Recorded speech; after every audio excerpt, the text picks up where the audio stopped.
The Predictive Forward Collision Warning system can help alert the driver when there is a sudden braking of a second vehicle traveling in front of the vehicle directly ahead in the same lane. The system uses a sensor located behind the lower grille of the front bumper. If there is a potential risk of a forward collision, the system warns the driver by blinking the vehicle ahead detection indicator and sounding an audible alert. The system operates at speeds above approximately 3 miles per hour. Perform the following steps to turn the system on or off. Press the menu button on the control panel. Touch the driver assistance key. Now, touch the emergency assist key. Then, emergency braking to toggle the system on or off.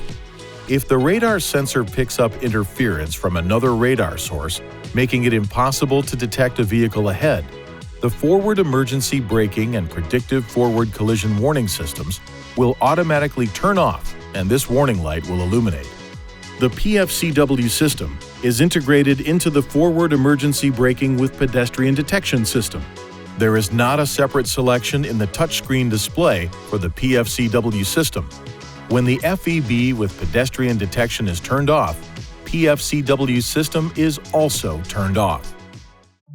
Please see your owner's manual for important safety information, system limitations, and additional operating and feature information.